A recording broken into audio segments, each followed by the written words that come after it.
वचन या ठिकाणी स्पष्ट सांगते, परंतु जो पुत्राला मानित नाही त्याच्या दृष्टीत जीवन पडणार नाही. देवाचा विरोध बरीच त्याचा.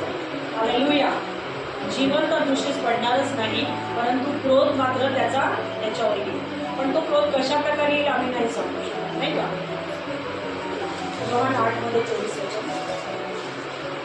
यामुळे मी तुम्हाला सांगितले की तुम्ही आपल्या पापात मरा, कारण मी तो आहे असा विश्वास तुम्ही न धरल्यास तुम्ही आपल्या पापात मरा.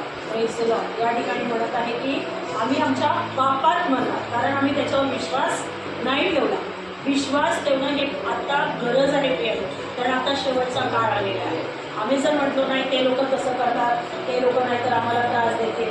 बघा कितीतरी लोक शहीद झालेले आहेत. आणि म्हणून देवाचं वचन काय सांगतं की तुम्ही आपल्या पापात मराल, कारण मी तो आहे असा विश्वास तुम्ही न धरल्यास तुम्ही आपल्या पापात मराल. Praise the Lord. आम्हाला काय करायचं आहे? विश्वास ठेवायचा आहे. आम्ही बऱ्याच वेळेला आमचा विश्वास डगमगला जातो, बरोबर आहे की? विश्वास कमी होतो. मित्रांबरोबर गेलो तिकडे विश्वास कमी, नातेवाईकांमध्ये गेलो लपून बसतो आम्ही नाही सांगायला आम्ही येशूला सांगायची पण लाज वाटते. का? कारण ते आम्हाला वाटतं नातेवाईक आम्हाला उद्या घेतली की नाही आपण जाऊ दिला. पण प्रियानो असं आहे का? आम्ही नातेवाईकांवर जगू शकतो का? हालेलुया. हालेलुया. प्रियानो, येशू हा एकच समोर कसा देव आहे ना, तो तुम्हाला एकटं करू देतो आणि एकटं कधी सोडणार पण नाही. हालेलुया. हालेलुया. हालेलुया. बघा काय सांगतं प्रेषितांचे कृत्य 4:12 वचन.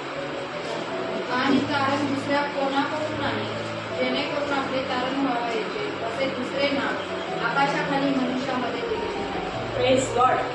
हालेलुया. आहे का कोणाचं नाव त्याच्यात? कुठल्या या देवाचं कुठल्या देवाचं नाव दिलेलं आहे का? कोणाकडून आहे तारण? तारण म्हणजे काय? तारण म्हणजे काय? पापांची क्षमा. तारण म्हणजे पापांची क्षमा.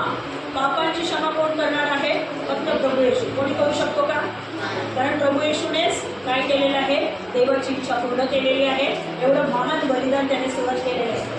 उद्गारले एवढ्या त्रासात असताना, उन्हात असताना, एवढं लाहीलाही होत असते, प्रत्येक अवयवातून त्याचं रक्त सांगत होतं, पण त्यांनी प्रत्येक 7 उद्गार काढले नाही का? आणि तारण प्राप्त करून दिलं. त्या चोरागटांकडे गेलो की येशूला बांधून ठेवतो आणि घरी आलो की परत येशूला होतो. तसं नसावं. हालेलुया. येशूसाठी आम्ही सर्वस्व द्यायला तयार असलो.